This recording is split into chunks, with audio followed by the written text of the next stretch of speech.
recording on here. Okay, we're recording on there. Hi. Welcome to Sip, Survive, And repeat. you guys. We're again very unprepared today. We did a double. This is a double this week, so It's hard when you do a double. it's hard. I did write mine out, but I have not read it through.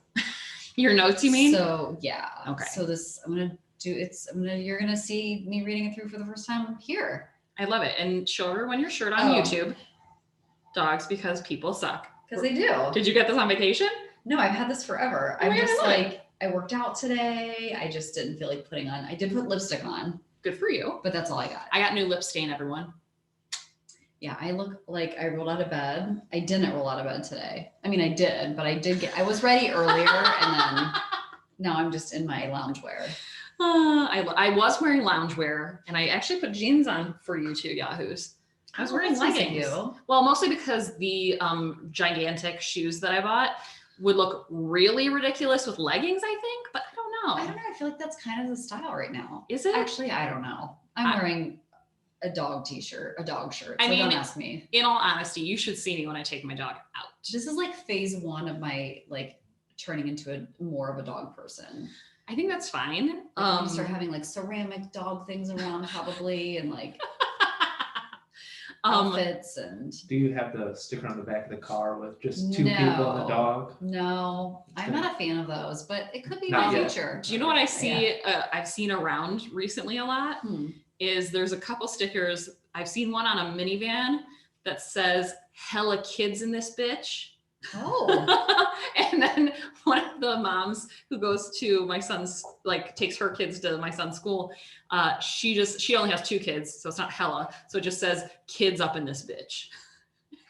It amuses me so much. That's that's like replacing the stick figure. She has a thing at the bottom of a car driving into a bunch of stick figures, and it says, "I don't care about your stick figure family." Guess what? I don't care how many miles you've run. No, get out of here with that shit. Or where you've gone. I don't want to see OBX. Do you like that my car says "a girl's got a ride"?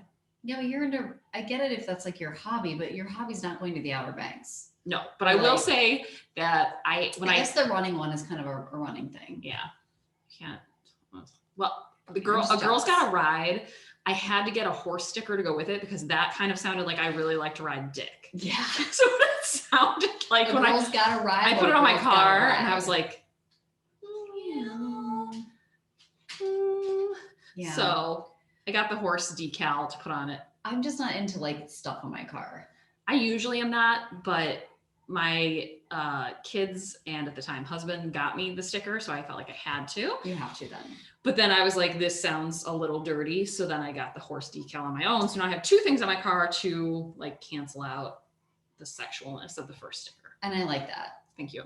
I also feel like when I was training for the half marathon that I ran 10 years ago, I almost got a 12.5. Is that a half? 13.1. 13.1. It's been that long. And I was like, take it easy. I barely crossed the finish line. I was hobbling. I was like, you can do it. And I'm hobbling. I'm I don't deserve that sticker. What is this wine? Oh, this is Black Box Pinot Grigio. We're really classing it up today. 70 gold medals. And it's really good. It's a Pinot Grigio. Like I said, it's white. It's very light. Very bright and delicious. Honeydew, juicy flavors of citrus and apple. Very light.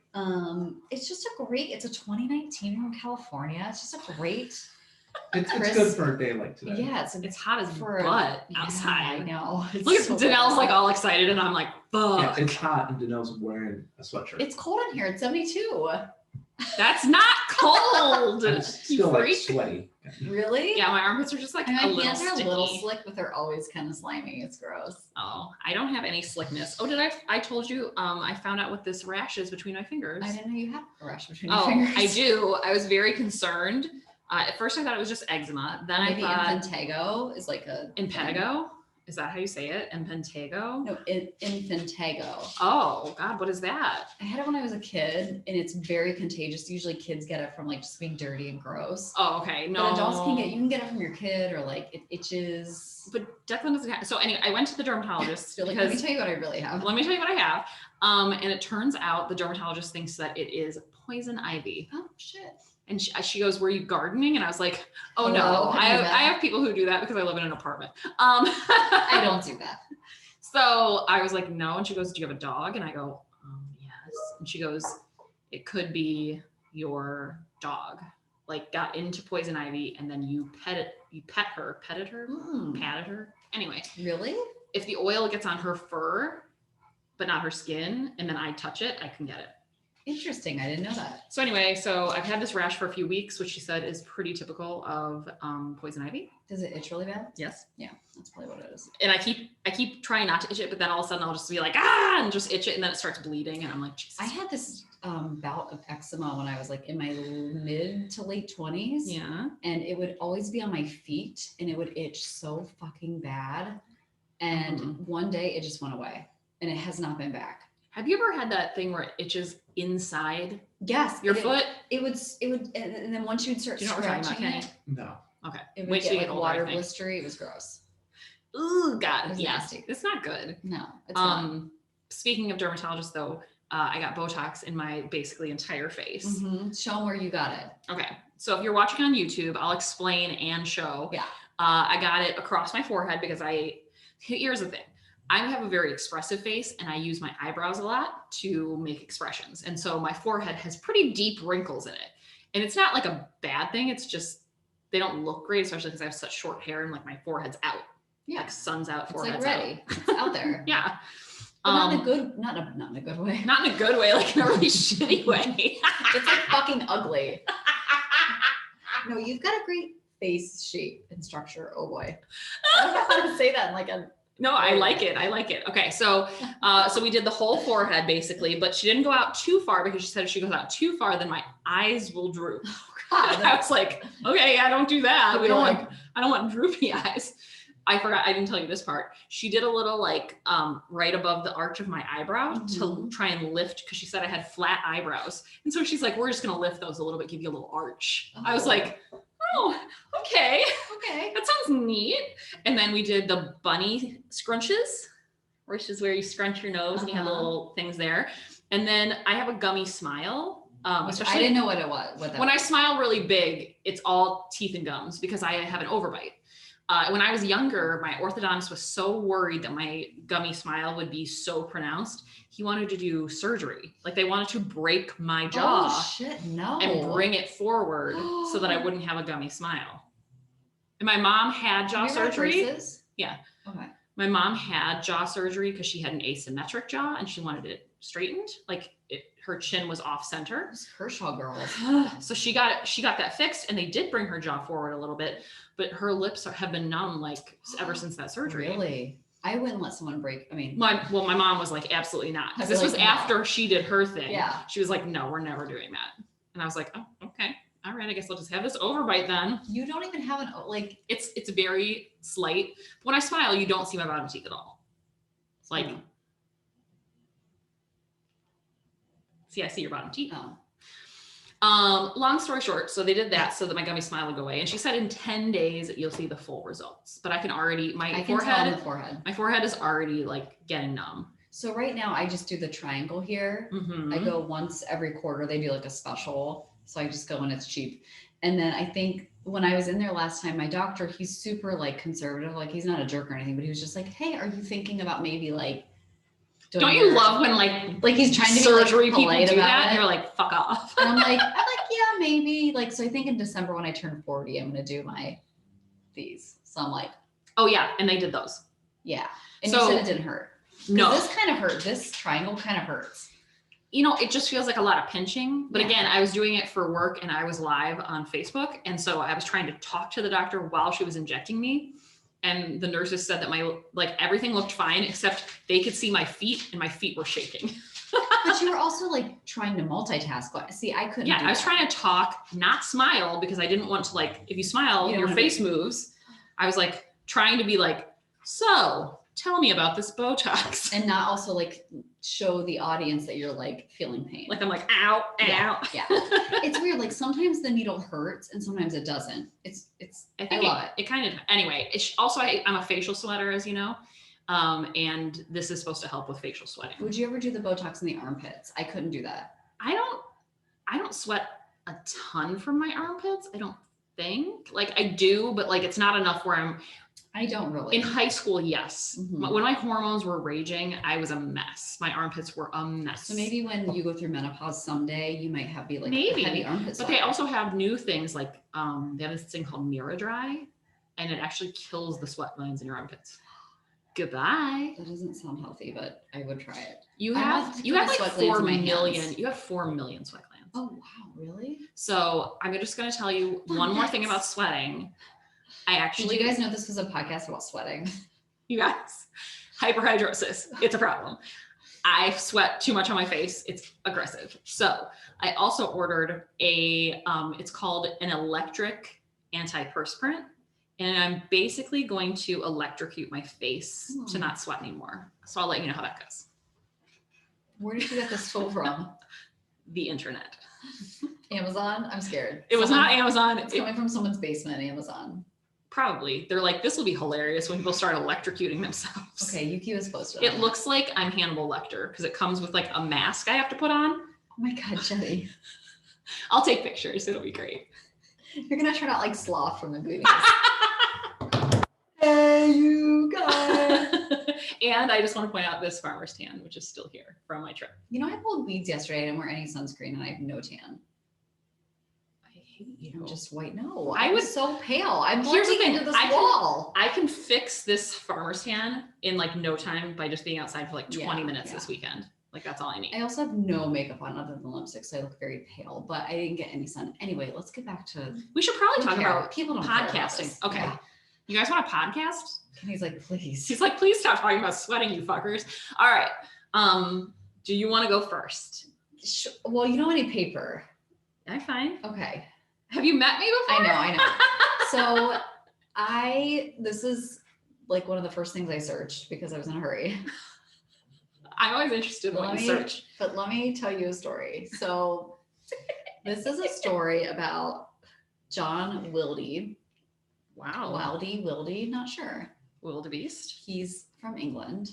Ooh. And he, at the time of the story, is 77 years old, adorable old man. Mm-hmm. And him and his buddy his buddy flies a Cessna, which is like one of those little planes. My dad used to fly Cessnas for fun. And I went up with him one time. I've talked about that before. And I was like, get me off this fucking thing. Like, I'm just terrified.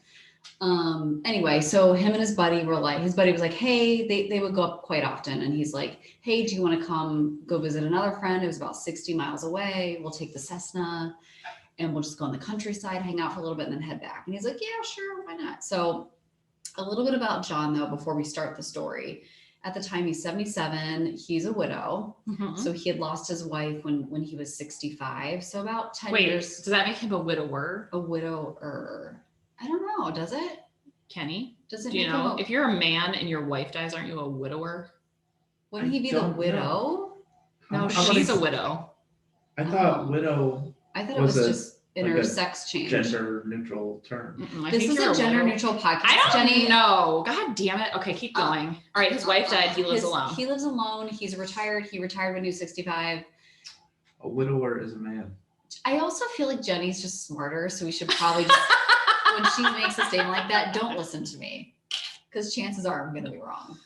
Anyway. Anyhow. He's a retired English teacher, and he also served for like 35 years prior to that. He was in the British Armed Forces in the Air Force. He was never in like the Air Force, but he was a desk clerk. Oh, okay. Maybe not for 35 years, but for a long time. So like he was familiar with like plane language, but he had never flown a plane. Mm-hmm. He had been a passenger in a plane, but he's no like Me too. flight experience, right? Like most of us. By the way, I had to go to the airport the other day to drop someone off and pick someone up, Yeah. and I kind of forgot how to get there because it's been so long since I've been in the airport. I was like, do I go to arrivals or departures or which one is which? Oh, I was so nervous. Yeah, I got nervous in the airport just in general because there were people. Asleep. There were people everywhere, and I was like, oh god. It was packed. Oh yeah. So sign of the times. Okay. So he goes. Now I need to start looking at my notes. So they take this trip. And they go visit their friend. They have a lovely cup of tea, as he said. They had a great smashing time. And on the flight back, his friend is like just showing him around the plane, like, oh, this is the accelerator, this is the brake, like just like showing him because there's so many buttons and stuff, whatever. Sure. So a little bit of time goes by, and his friend is like, hey, can you take the wheel? Essentially, I'm not feeling like I'm having a really hard time breathing. I just need a minute. And John was like, yeah, sure. So he's just, you don't really do anything. Like you just hold the stick thing. You hold the The joystick. yoder. I think it's called a yoder. Maybe. Don't look that up, Kenny, because it's probably wrong. So his friend is like starting to there's like an Amish guy there that you can hold on to. I think it's also called a yoder. Okay. Sounds great. You want me to look that up? Yeah, I do, because I want to know if I'm wrong or not. Like Yoder? Yeah. I'm pretty sure that's an Amish man, but go ahead. I also visually watched this documentary, so it could be spelled differently, but in my mind, that's how I spelled it. Okay. So I'm calling it the joystick. So far, I'm getting grills. It's a very popular brand of grill, the Yoder. No, type in what is the steering wheel of a plane called? A wheel. What's the steering stick wheel, called? You dummy. A yoke. A yolk. Like an egg. Like an egg. So there wasn't an Amish man, but there was an egg. Like an egg. Like an egg. Okay. So. Great. This is a great self-esteem booster, this podcast. Really. Obviously. So John takes the yoke, and he notices his friend is starting to hyperventilate. Like and these are two older men. So he's like, holy shit, what's wrong with him? And he starts like freaking out. And then all of a sudden he throws his head back and he's stiff. No. And John's like, buddy, they didn't say the guy's name. He's like, buddy, are you okay? And he doesn't move. And his eyes are open. Oh my God, is he dead? And he feels for a pulse and he doesn't feel one. And he's dead. Oh my God, no! So John's like, fuck. Just dead.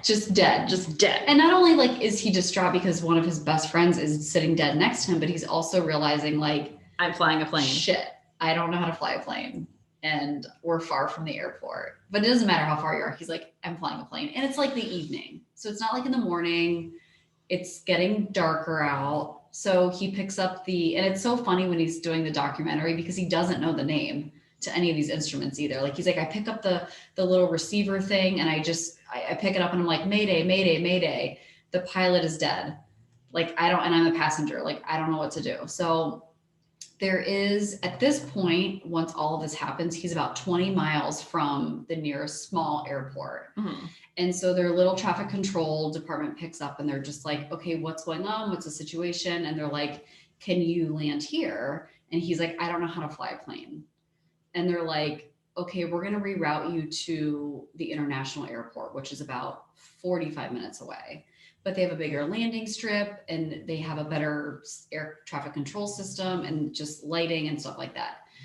So they reroute him and he's fine. Like he's figured out how to like keep the plane at a certain altitude and whatever. But the sad thing is like the sun's setting and it's getting dark. Oh my God. And he also doesn't know how to turn on the lights inside the plane or outside the plane. Oh, that's not good. And there's everything, like if you've ever been in a little Cessna, there's like switches everywhere. Like they were saying in the interview, like you could flip something and it could be the engine switch and you could just kill the engine. So you don't want to just start like obviously like flipping buttons to find the lights. So they reroute him and he's like, okay, I got it. I can do this. I mean, he's freaking out, but he has a great sense of humor the whole time. So they get in contact with the international airport and they stop all flights from coming in. They ground everything. They basically shut down the airport. And there was a crosswind at one particular airstrip that they wanted to use that had really good lighting, but they didn't want him to fly in they didn't want him to land in the crosswind because it could flip his plane in if you're not grade of flying, you could die. So there was one particular airstrip that where the wind was blowing at him, and that's what they wanted to help slow him down, and it would help glide him down to the to land. Oh God. The only problem with this one particular airstrip is it didn't have any lighting. So he doesn't have any in the dark. lights. Okay. Yeah. So also the issue is the air traffic control at this giant big airport. They don't know like the gears and the switches in a Cessna. They're used to like, you know, jets like Boeings and stuff like that. So they have to call in a special flight instructor from a local flight school to drive to the airport, to the air traffic control, to help this guy like figure out how to turn on his lights and how to land this thing. So while they're waiting for the flight instructor to arrive, like 30 minutes passes and he's just like, okay, I'm just gonna like, he gets to the airport and he's like circling. They also send up 2 helicopters to kind of like sit next to like kind of coach him and help him, and they're talking to him and stuff and just trying to give him advice as to when he lands. And they also talk about landing a plane is the hardest thing a pilot has to do. Like it takes technique, it takes just confidence and a lot of hours. Like if you're a new pilot, you can't even attempt to land a plane until you have 30 hours of training. Like training in the classroom and then also flight hours too. So perfect. It's a very hard thing to do. Oh. Okay. So the flight instructor finally arrives. Good. And basically he was like, you know, to your right, there's a bunch of switches, flip those up and you'll have some lighting. So he finally has lighting, and they situate him to make his first attempt to land. So he starts to go in, and as he's approaching the landing strip, again, this particular landing strip has no lights, and he freaks out and aborts the mission and just increases the speed and goes back up in the air. Which is one of my biggest fears. Like if you're landing a plane, like you're on a commercial plane, and then all of a sudden they decide not to land and just go back in the air, I think I would just be like, oh, I'd pass out. Just like, oh, okay. Yeah. So he does that. And then let me see where I am. I have all these details. I mean, really. So essentially it's like he's flying blind. Yeah. You can't see anything.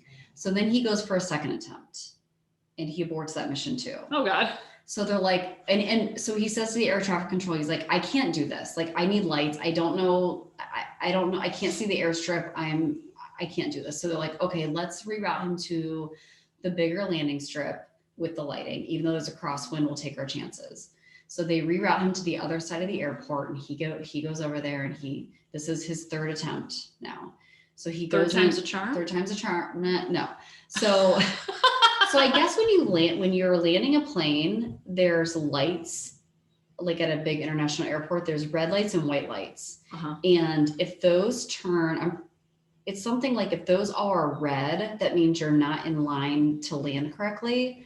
Where if they're red and white, then you're okay to land. Like it's almost like a signal to the pilot as they're landing. So they're trying to run through all this stuff with him. And think about it. He also has to have like the wings at the right degree, the rudders. He's got like, there's all sorts of things he has to understand. Oh God.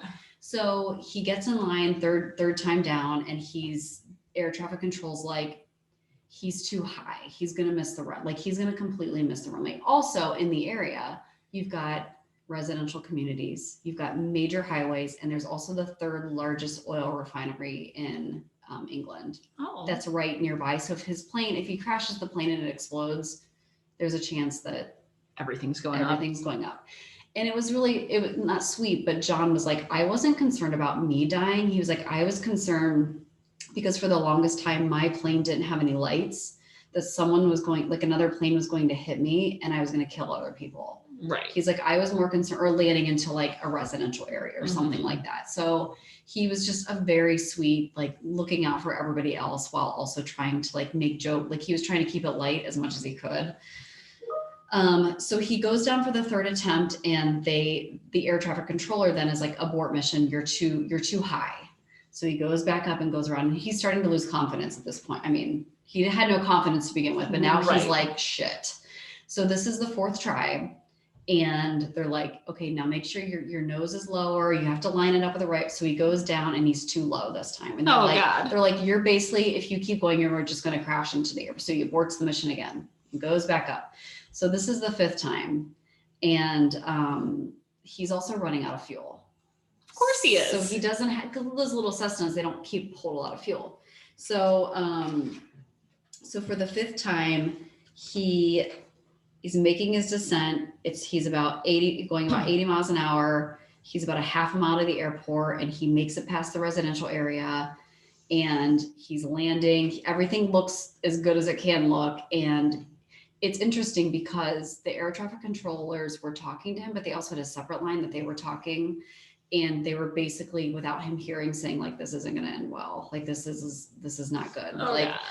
it wasn't promising. That makes me scared that they're going to accidentally, like, you know how you accidentally like don't hang up the second line and you start talking about someone? Because what if he hears that? Yeah, then he's just like, fuck. They also had a rescue team on hand, and the lady was mostly talking to him because they wanted like a female voice for Sue to keep him calm and stuff. So she was like, John, you can do it. You got this. Like, do this for your family, like whatever. Oh, so this is the 5th time he starts to make his descent. Everything, the plane's wobbly and rickety and everything. And he said he almost made a fatal mistake where he looked down at the ground as he's like super close to the runway. And as he did that, his hand like hit the yoke. The yoke.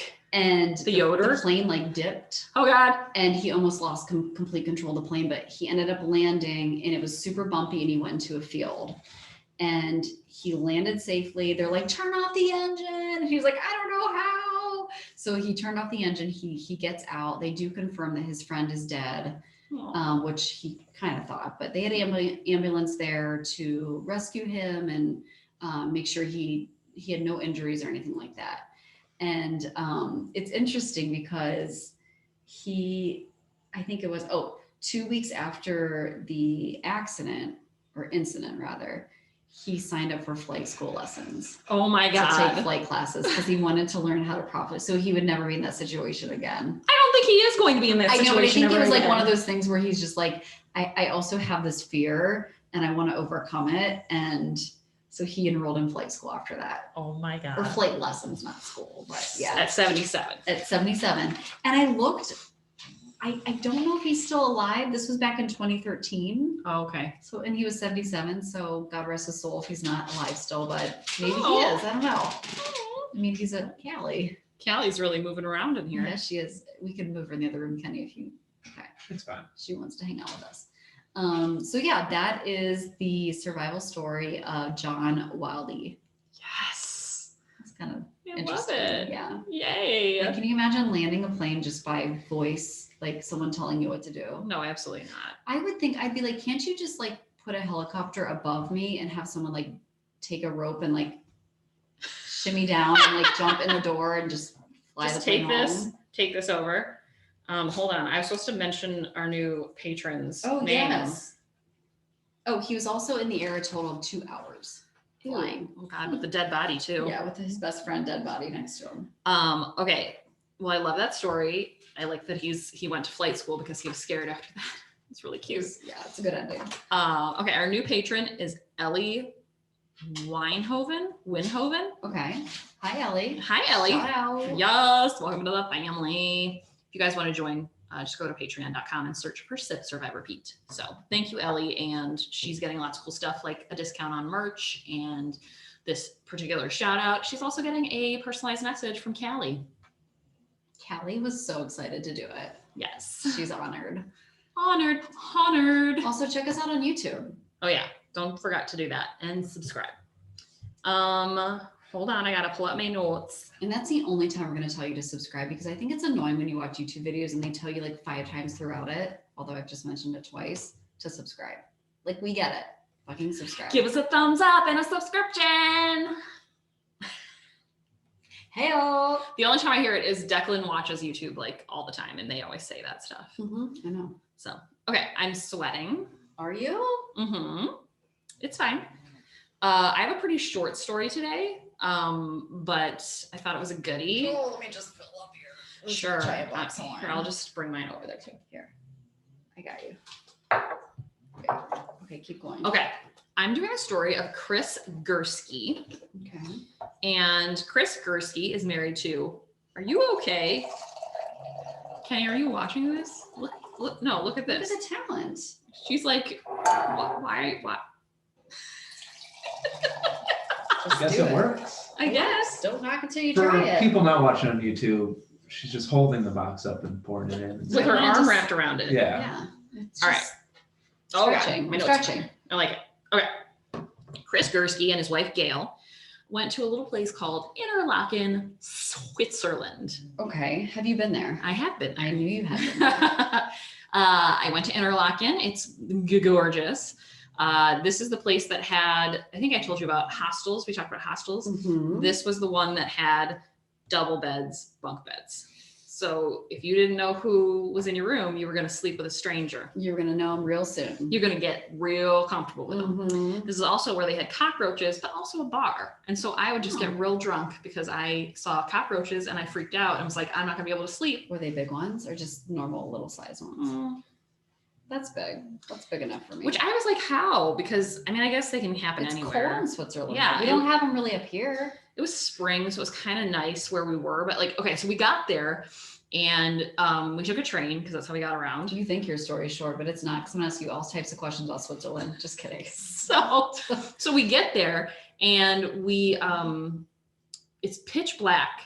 I mean, it's very like, it's like in the middle of mountains. Yeah. You know, Interlaken's just like in the midst of things. So we get there and we're looking around and I thought there were just really big clouds in the sky. Mhm. The next day we woke up, they were mountains. They were snow covered mountains. You're like, oh, I'm sorry. I thought you were a cloud.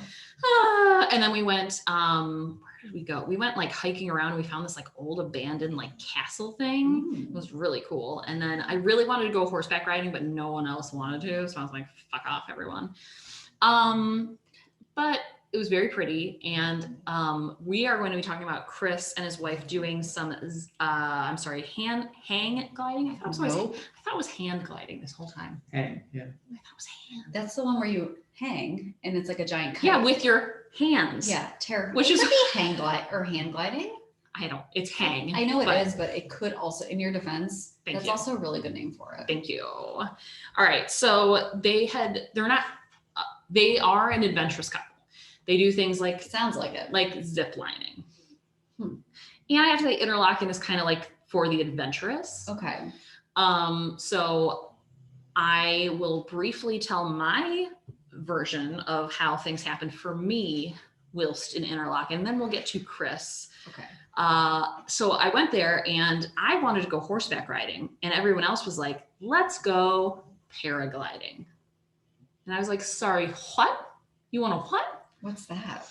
Well, I'm glad you asked. Paragliding is when you get to the top of a mountain and you put a parachute on that's already open. So at least you know it works. Mhm. And you lay it down behind you and you strap it on and then you run off the edge of the mountain. No. Like a cliff? Yeah. And then you glide down, hence parachute gliding, paragliding. And I was freaking the fuck out. And my friends were like, there was like a bunch of old dudes and one super hot guy. And my friends were like, we'll even let you have the hot guy. Because you have to go tandem. Like, you don't go by yourself. That was my next. I figured you went with someone else. Yeah. But So we get to the top. And of course, the guy I'm going with, the hot one, is the one who wants to go first. And so he's like, who's coming with me? And he has like this very thick accent. cute accent, yeah. Of course. And he has kind of like long, like luxurious hair. He kind of looks like a Ken doll, if we're going to be honest. But like blonde. Like a Swedish Ken doll. Yes. So he's like, I go, I am. And he goes, and you are? And I go, Jenny. And he goes, and of course, I am Tom. I was like, But of course. of course, Of course Tom. you are. And we get strapped together and he's behind me and he's telling me what's going to happen, which is like you run. And then when you feel the parachute come up, sit. You like pretend like you're sitting in a chair. Or on him. Or in this case, on his lap near his dick. A girl's got to ride. A girl's got to ride. Oh my God, you should put a little like paraglider, whatever, next to that. And right before we started first you walk and then you run towards the cliff edge. Jenny, this sounds terrible. I can't believe you did this. I know. Well, I looked at my friends and I go, I cannot believe that I'm about to run off a mountain with a man and a piece of nylon strapped to my back. If I die, you're all dead. But like, what if you change your mind? Like, there's no changing. Once the parachute is up, you're going. Okay. So we jump off the mountain and we're going, and it was really pretty. It was very cold because when you're up that high, it's brisk. Yeah. And there were like these controls, like handles that came Yeah. down from the parachute, and he was like using them to like steer us, and we were like chasing a bird, and he goes, would you like to take control? And I'm like, no, Tom, get the fuck out of here with that. Tom, Tom, just keep doing what you're doing. Tom, you're in charge of this parachute. I'm just sit on taking your a lap. ride on your a girl's got to ride. Get it together. And then we landed and it was fine. And the landing is weird because you kind of like kind of fall. Yeah, don't you like? It's a little rough. I feel. It looks like you're coming in slow, but as you get closer to the ground, all of a sudden you're like, no, we're going real fast. Shit.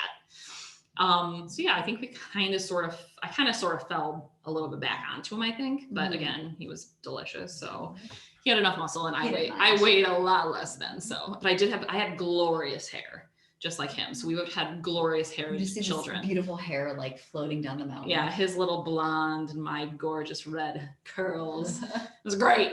Anyway, that's my story. I didn't die, and nor did I have a survival. It was fine. Everything went as planned. That's my Interlaken story. Okay. Chris Gursky, on the other hand, he decided him and his wife were like, we love ziplining. Let's go hang gliding, which I was like, that's a jump. That's not even close. Mm-mm. I would do ziplining. Yeah, it's easy. I would peasy. not do hang gliding. Mm-mm. So they get ready to go, and they go up. I think similar to me, they jump off of like a mountain. You're not in a plane or anything. Okay. And this, instead of a parachute, you have basically like a kite. It's like a big kite. It's a kite with Can you imagine jumping out of a plane with one of those? Like you're like you jump out and it comes out. It's like clink, like clink, bats, clink, clink, like the like bat wings. No. So you like run, go for it, and then just and you go tandem. So there's someone behind you, and you're all strapped together, and then you're basically the pole that you hold on to is like below you here. Mm-hmm. And you hold it, and then your instructor can hold like around you, is what the picture / there's a video. I watched the video earlier. Oh, you did? Yeah. Fuck. So, our friend Chris here, he sees his wife go first, and it looks lovely, and he, is watching her glide down gracefully. He's like, God, I love her. And he's like, God, Gail, let me get down there, because when we hit the ground, we're about to do it. Yeah, you are. I mean, that's got to be like kind of erotic. Yeah. Not to be like a sicko, maybe. But like your adrenaline's running. Yeah. Like I just think it would be kind of hot. Anyway, I did not have sex with Tom. And then him and his guide, his tandem partner, they run off the mountain. And before he can even figure out what's going on, he realizes that something is amiss. Why, you may ask? Because he's hanging on to the hang glider by one hand. What? He is hanging down with his left hand, which he's right-handed. So he's using his non-dominant hand because his instructor forgot to strap him into the harness. Not strapped into the harness. That is called a lawsuit? No, that's called a CLM. What's that? A career limiting move. That instructor will not have a career after this, I hope. God damn it. So he actually had a GoPro hooked up to the back of the hang glider. And so it caught the whole thing. So he's hanging on by his left hand. And he reaches up and he grabs the instructor with his right hand. So he's basically hanging on by his arms and just dangling. The rest of him is just dangling. And also, what would that do with like the friction of that. Like, I feel like you're going to be all over the place because you have a body hanging. It's not like you're one seamless, like straight line. You hanging down now. Cause like the glider is going this way and you're going this way. The wind and okay. Not great. Not a great. It's not a great situation to be in. No, it's not. And he said, it's a good thing that I'm really stubborn and apparently have very strong wrists. Thank God. It's like, what did he call it? Hold on. I have a couple quotes in here. Well, first he said, I looked down from where I was dangling and I thought, man, it looks beautiful up here. The trees are so beautiful right now because it was fall. It was November. And he's like, and I'm going to die here. So let's take it all in. I guess it's gorgeous. You know, that's a really good like attitude. I hope I have that attitude if I'm ever in that situation. Like, I'm going to die, so I'm just going to take this in. He's like, this is gorgeous. Good. All right. And then he said, I'm glad I'm strong-minded and strong-wristed. It's like, yeah, okay. Also good. So he's trapped in nowhere. Strapped into nothing. Just hanging by his arms. Okay. Like a pull-up, but he's not doing pull-ups. Yeah. And also only one hand on the bar. The other hand is just on the instructor who tried to kill him. Not on purpose. He actually said the pilot, which is the guy who's tandem, was a stand-up guy, even though he almost killed me. It's like, wow. It's an accident. Oops. So anyway, so the pilot really worked hard to land quicker, like get him down quicker. And I'm like, well, that's good. Thanks, buddy. Thanks, dickwad. And when they landed, shockingly, Chris only fractured his right wrist and tore a tendon. Oh, that was it. That's it? That was it. And even landing without being strapped in would be so because he would hit first. Yeah. Well, and you have there's no stability. Like you're just like a free noodle. I'm just wondering if when the ground got close, did he just let go? He did. In the video, he did. Okay, I didn't watch the whole end. Yeah, at the end, like when they're like 5 feet above the ground, he just dropped. Jesus Christ. It was his bicep that tore because he was holding on so tight. Oh, ow, that'd be so painful. Yeah. I've heard bicep tears are awful. Kim's dad did it, and he said like he saw his muscle just like Yep. pop up into his arm. Yep, I've heard that's what happened. And he just couldn't like use his arm for weeks. Yeah. So did he have to get surgery or just healed itself? No, I think you have to get it fixed because they have to pull it back down. Pull it back down and basically reattach it. It's like an elastic band that like pops. Yeah. It's disgusting. He said it was like a rubber band in his arm. I've heard. Like, popped up. Someone I know had that happen, and they told me it was the same thing. It like rolled up. It was like never happens to me. I mean, I don't use those muscles enough for it to like happen. So I did do some. This was just from lifting the TV. Oh God, really? Yeah. Jesus. It just popped. So you're saying this could just happen anytime? Yeah. I got a kettlebell in the mail, and I'm doing kettlebell workouts. Good for you. So I want a kettlebell. I've heard those are fun workouts. I love kettlebells. The swings. I'm gonna do swings and the deadlifts and all that stuff. So anyway, I downloaded an app. It was free. Now, back to this guy. So again, like I said, that also would be sexy to be like, you survived that. Take your clothes off minus your bicep. Cover that with a sheet or something. Just lay that there. One thing that he mentioned, well, I'll tell you in a sec, but he basically, he told some of his friends what had happened once he got to the hospital, because he had to go to the hospital, obviously, to get some things fixed. And they didn't believe him at first. And he also didn't remember to take his GoPro off the back of the hang glider. Oh. And so the company ended up bringing it to him in the hospital. And guess what? They did. Guess they erased what? It. They deleted the file. See, that makes me want to just put it out there then. So he called GoPro.